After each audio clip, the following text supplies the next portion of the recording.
là, tous ces gens qui envahissent Buenos Aires, vous avez vu arriver, vous avez entendu la sirène du bateau. Nous sommes à la fin du 19e siècle. Il y a des tensions politiques, des conflits, et surtout en Europe, les gens sont pauvres, ils n'ont pas de travail. Alors, ils montent sur des grands paquebots, ils traversent l'Atlantique. Et l'Argentine les accueille à bras ouverts, parce qu'il y a beaucoup à faire dans ce pays tout neuf. Rendez-vous compte, 4 millions d'immigrés en quelques années. 2 millions d'Italiens, plus d'1 million d'Espagnols, des Portugais, des Allemands, des Anglais, de tous les pays d'Europe arrivent, et même des descendants d'esclaves africains qui sont là. Mais pourquoi vous nous racontez tout ça? On est là pour jouer des tangos, non? Oui, tout à fait. Mais pas que. Nous allons vous raconter l'histoire du tango. Ah, ok, je comprends. Le tango a donc quelque chose à faire avec cette immigration en Argentine. Bien sûr, et voilà comment. En 50 ans, entre 1860 et 1910, la population d'Argentine se multiplie par 7. Ce sont des Européens qui arrivent là, principalement des hommes. À l'époque, en Argentine, on compte 7 hommes pour 3 femmes. Et tous ces gens s'installent dans les quartiers plutôt défavorisés du port, on les appelle les barrios, et ils se mettent à Buenos Aires et à Montevideo, en Uruguay. La population la plus démunie se met dans ces maisons. Et vous voyez cette maison-là, on l'appelle un conventillo. Eh bien, c'est là que le tango émerge. Dans un conventillo, il y a plusieurs familles. Et puis ces familles ne viennent pas forcément du même pays. Le tango, là-dedans, je ne comprends toujours pas le lien avec tout ça. Eh bien, imagine que tu sois obligé de quitter la Suisse. Tu arrives en Argentine, tu ne comprends pas la langue des gens du pays, tu ne comprends pas non plus la langue des gens qui habitent dans la même maison que toi, parce qu'ils viennent d'Allemagne, d'Angleterre. Alors tu te sens seul, et puis tu penses à Lausanne, tu as un peu de chagrin. Et alors, c'est là, dans cet état d'esprit, que naît le tango. Ah, je vois, comme ils ne parlaient pas la même langue, les gens communiquaient par la musique. Exactement.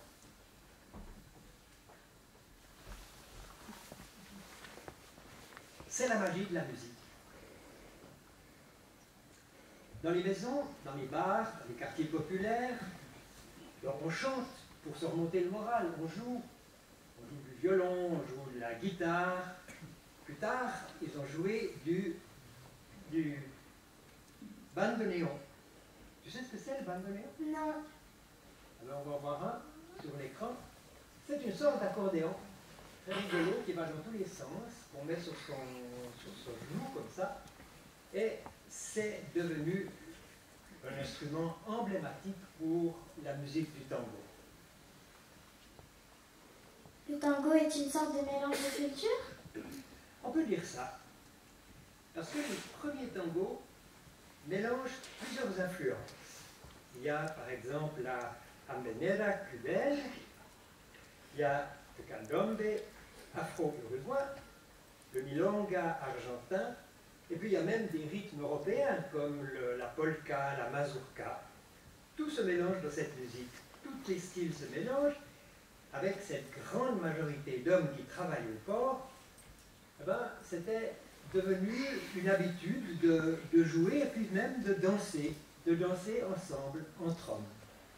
C'est un peu spécial de voir deux hommes danser entre eux, mais pourquoi pas si les femmes font la même chose? Bon, si on commençait enfin à jouer. Bon, t'as raison, d'accord.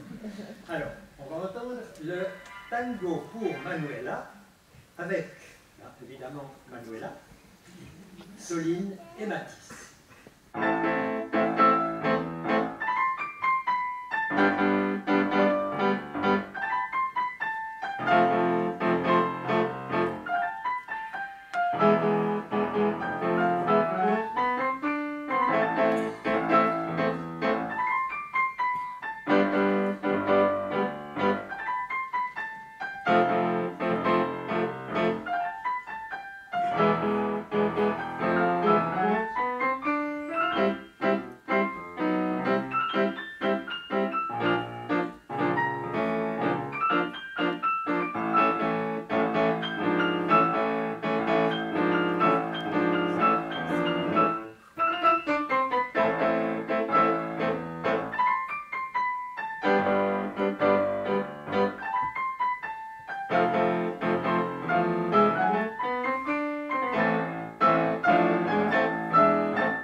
Il a en fait mauvaise réputation. Bon, il faut dire qu'il est surtout associé à la rue, aux bars, aux maisons closes même.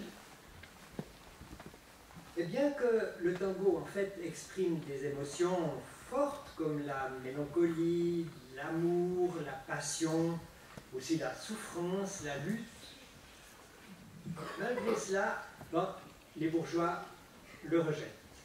Ils le considèrent comme vulgaire. Et ce n'est qu'après son arrivée en Europe qu'il va gagner une certaine popularité. En Europe? Comment ça? Moi, je vous expliquerai ça tout à l'heure. Parce que je sens que vos doigts vous démangent. Je vous laisse d'abord jouer votre tango prélude avec Charlie et Livia.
En Europe, comment est-ce que le tango est arrivé à Paris? Comme il était dansé par des ouvriers, puis aussi des marins qui se mélangeaient à toute cette population, le tango voyage. Il traverse l'Atlantique, il arrive dans les ports européens et finalement à Paris dans les années 10. Et là, il est immédiatement adopté par la haute société, parce que c'est la belle époque et les gens raffolent des divertissements un peu exotiques. Les premières salles du tango s'ouvrent à Paris et la danse s'adapte au goût européen. Il devient même un phénomène de mode. Et en se diffusant à travers le monde, le tango gagne en respectabilité.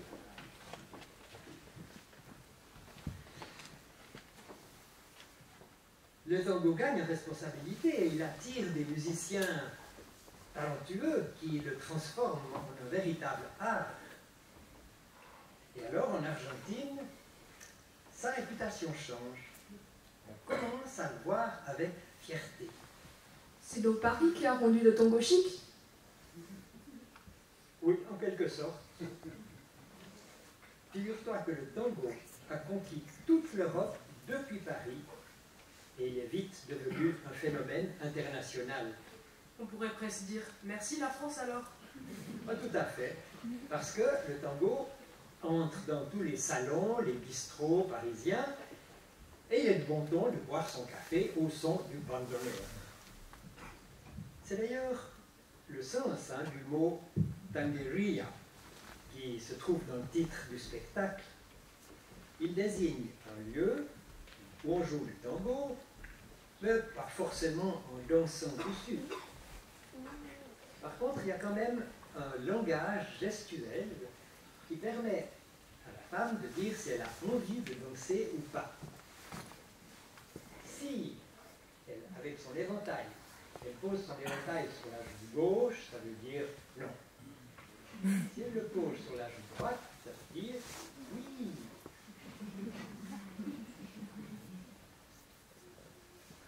Alors, on va écouter maintenant El Ultimo Café avec Céleste et Ruby.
Dans les années 1930, de grands orchestres ont rendu le tango populaire en Argentine, mais partout dans le monde.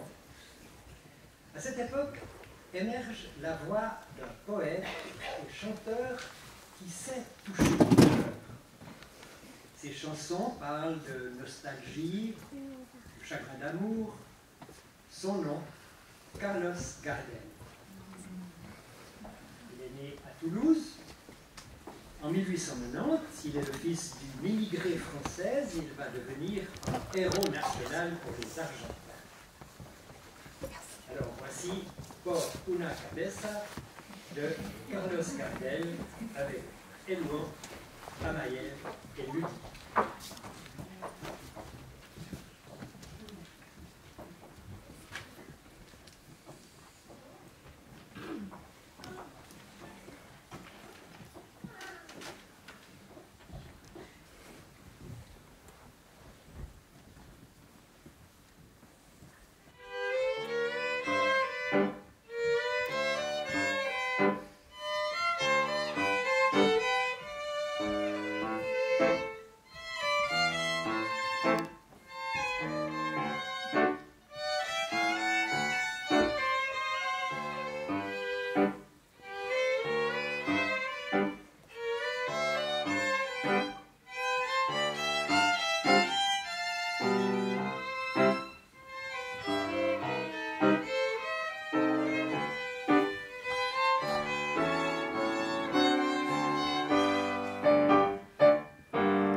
A mêlé deux aspects du tango un peu contradictoires.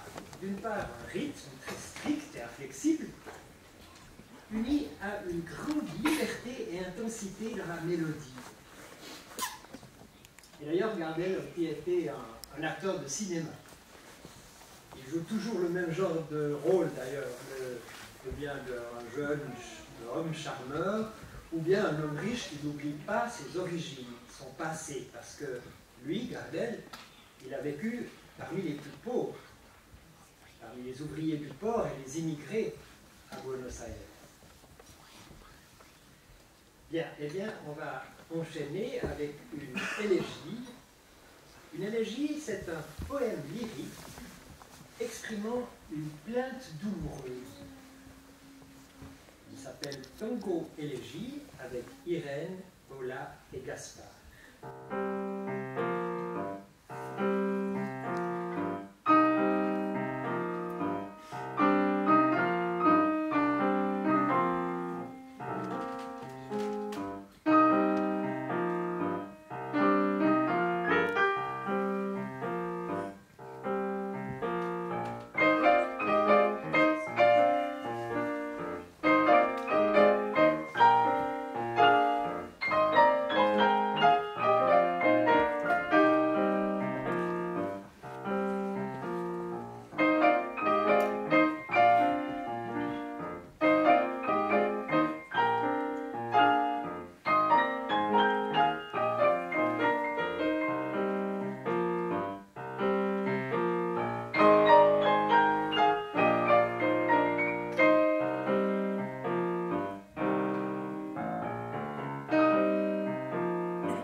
J'ai encore une question.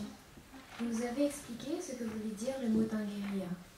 Mais il y a encore un autre mot dans le titre du spectacle, saudade, que je ne comprends pas vraiment. Oui, c'est vrai. Je me suis posé la même question. Quel mot étrange, saudade. Ça veut dire quoi? Et quel rapport avec le tango? En fait, c'est un mot qui est très utilisé dans la langue portugaise. Autant dans la vie quotidienne que dans la littérature et puis bien sûr dans la musique. Saudade est généralement traduit en français par nostalgie, mais c'est bien plus que ça, parce que ça exprime un état de mélancolie profonde, mêlé d'un espoir et le désir d'un bonheur qu'on ne peut pas assouvir. D'ailleurs, le fado portugais est l'expression musicale privilégiée de la saudade, mais cette émotion intense est aussi présente dans le tango. Écoutez cela dans le tango de Carlos Salcedo avec Émilie et Noémie.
Avec une autre pièce remplie de cette nostalgie de la saudade, c'est Adios Argentina avec Lara et Maria.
de jouer tous ces tangos.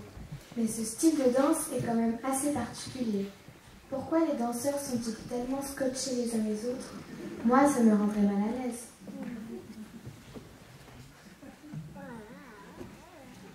En plus, je me demande comment ils ne perdent pas leur équilibre quand ils font des figures assez spéciales et même un peu acrobatiques. Je crois qu'on se pose tous la même question. Hein. Eh bien, je crois que Alejandro et Myriam vont nous expliquer cela beaucoup mieux que moi. Vous êtes d'accord de faire une petite démonstration, de savoir comment danser le tango? Sí, claro. Merci.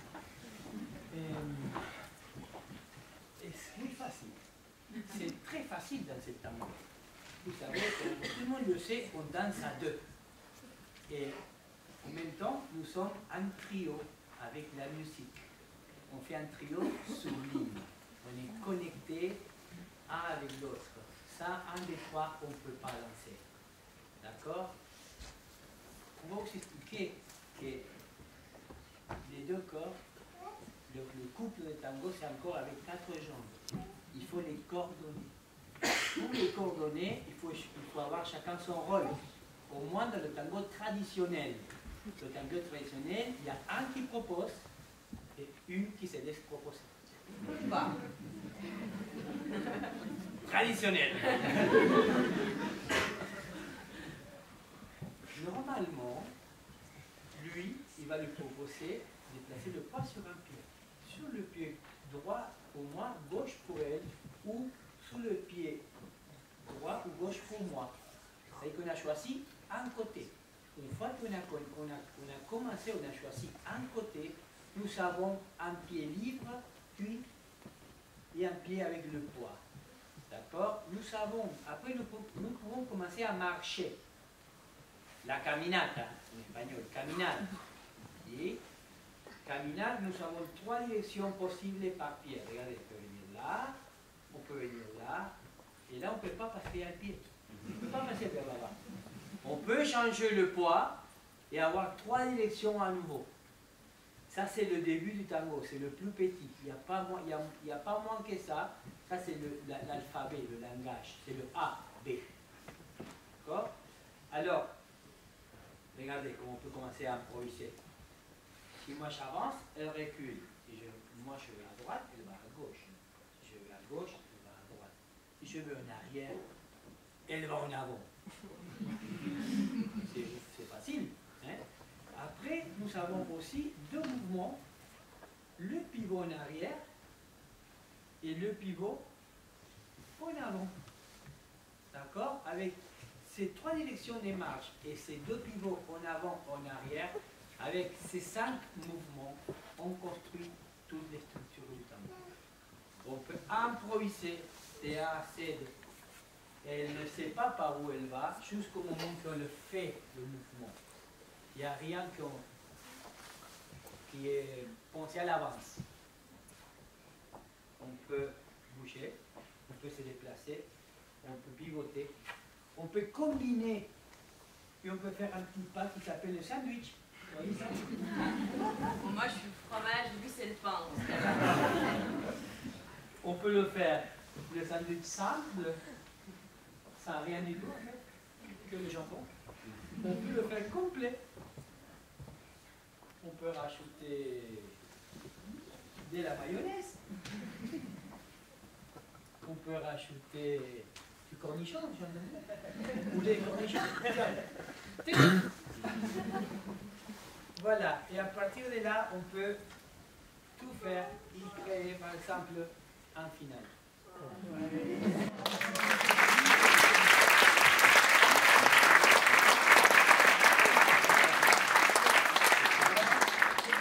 Pour rendre compte à quel point c'est facile et ça rend heureux, levez-vous, on va faire un petit exercice sur place, ne vous inquiétez pas.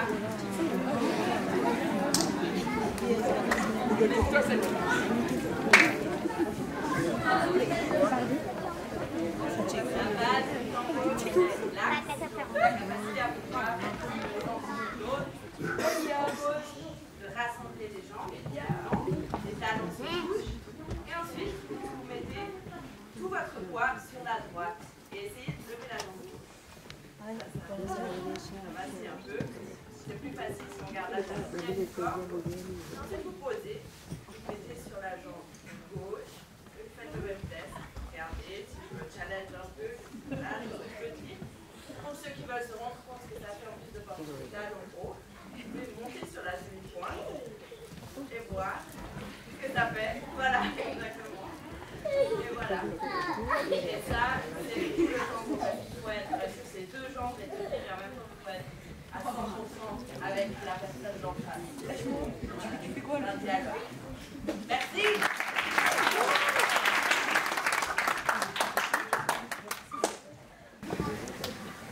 Très facile.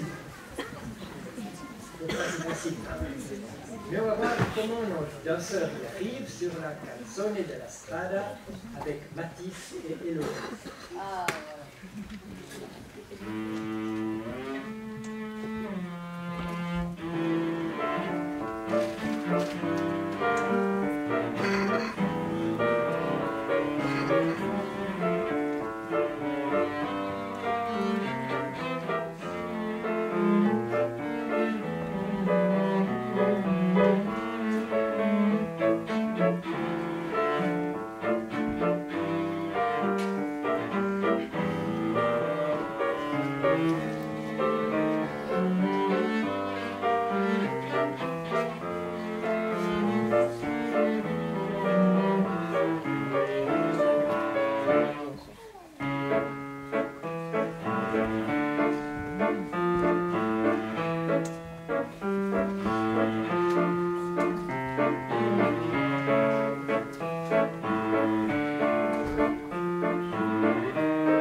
Mais qu'est-ce que tu en sais, Lara?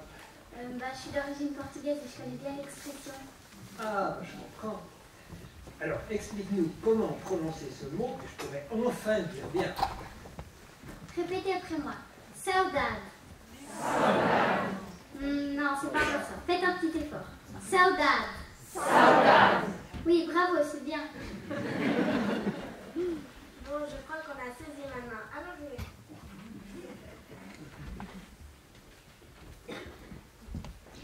Bien, alors voilà un autre quatre mains qui est complètement dans les teintes de la Saudade. C'est le Memory Tango avec Lara, Judith et Zelda.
Bon, bonne idée. Alors, continuons avec un peu plus de punch. Je vais vous installer et réjouissons-nous d'écouter le Tango Festival avec Camille et Guillaume.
Est-ce que le tango, en tant que danse, a évolué?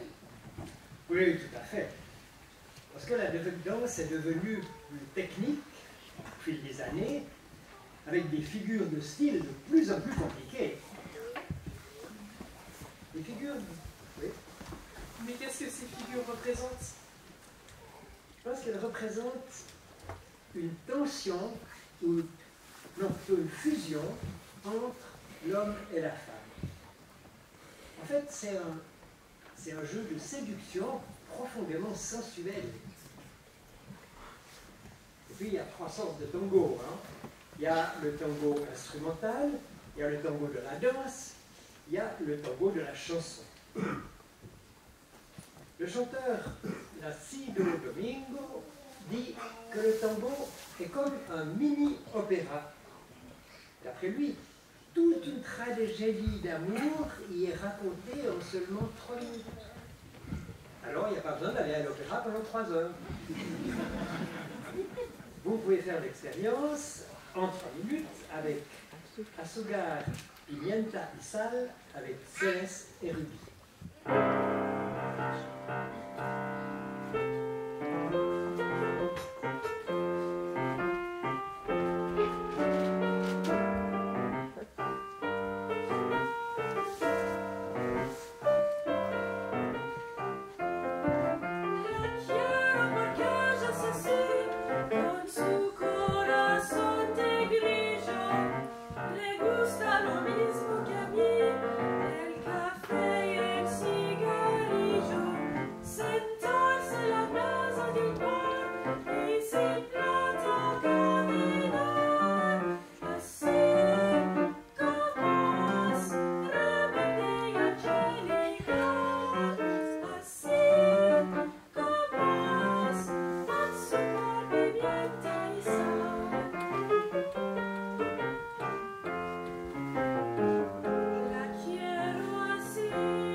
Je pense que c'est à partir des...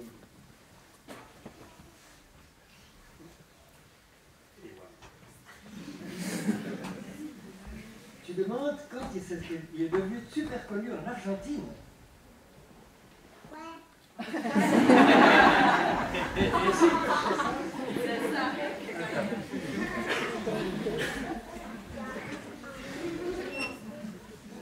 Alors, et quand est-ce que tu me poses cette question-là?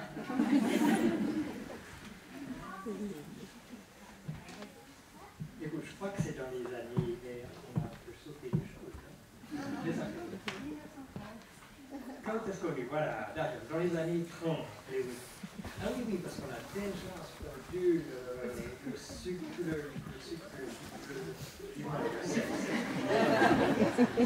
j'ai oublié ce terme. Alors, c'est en effet dans les années 50, 1930 à 1950. En fait, on les appelle ces années l'âge d'or du tango. C'est le temps des grands orchestres et puis des milongas. Ces soirées de bal où les gens dansent le tango partout à Buenos Aires. Mais ça veut dire qu'après 1950, le tango est devenu moins populaire? C'est vrai. C'est vrai qu'avec la montée du rock, de la musique pop, le tango n'est plus vraiment à la mode. Les jeunes le trouvent dépassé. Cependant, dans les années 1980, Astor Piazzolla renouvelle le genre avec un nouveau style qu'on appelle le tango nuevo. Ah, Piazzolla, c'est le compositeur que tout le monde connaît, non? Mais oui, Gabriel, c'est celui qu'on va jouer maintenant. Voilà. installés, je vous explique ce qui caractérise le tango nuevo. Astor Piazzolla mélange le tango avec du jazz et de la musique classique, ce qui amène une touche moderne. Bon, il y a certains puristes du tango traditionnel qui s'y opposent fortement, mais le tango nuevo ouvre le tango à un nouveau public et le fait évoluer. On voit ça avec le Libertango d'Astor Piazzolla avec Adèle Gabriel.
Vous voyez Astor Piazzolla, c'est un fils d'immigrés italiens.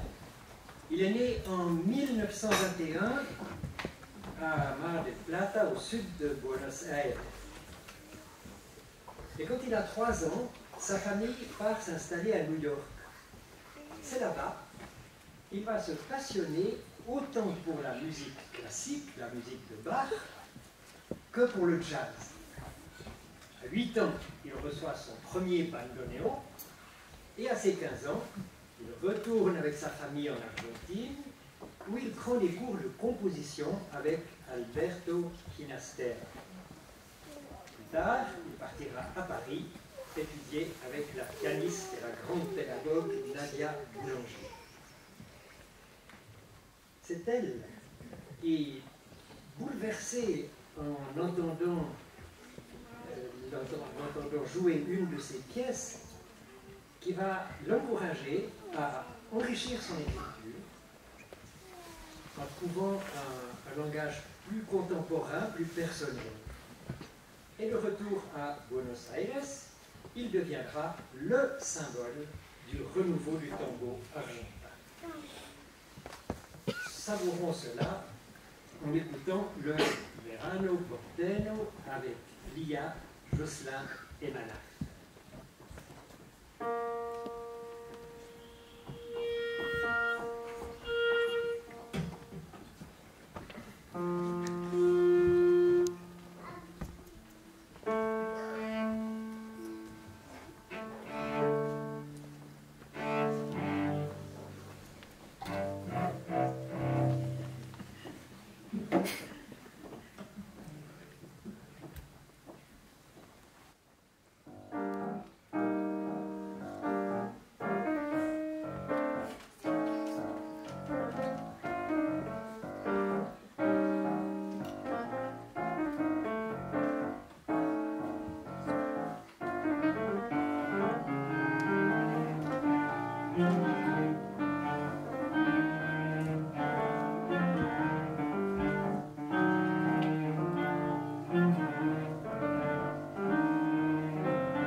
Et aujourd'hui, est-ce que le tango est toujours relevant? Oui, bien sûr. Depuis les années 80, il connaît même une renommée internationale.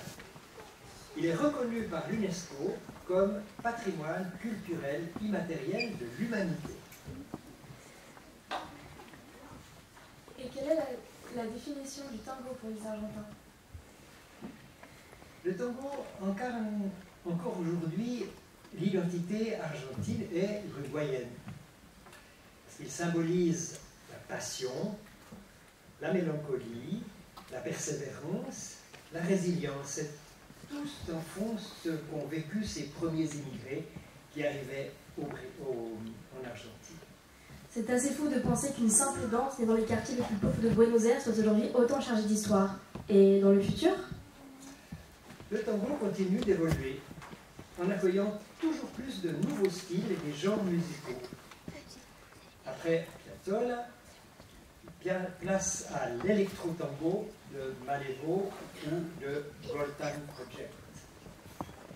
S'il joue avec des guitares et des bandoneons électriques, c'est une fusion du tango entre le tango,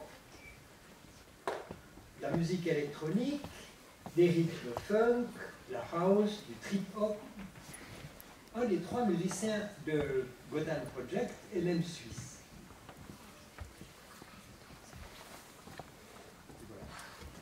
Malgré sa constante évolution, le tango reste un dialogue entre deux partenaires égaux. Et dans le fond, ça le rend très actuel.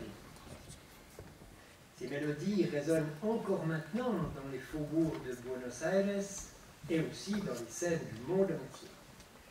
Elles continuent de raconter l'histoire de tous ceux qui ont forgé cette ville et qui lui ont insufflé son âme. Alors, on va écouter un dernier tango qui va clore ce voyage musical où nous avons pu retracer l'histoire du tango. C'est Oblivion avec Elia Lustig-Perroni.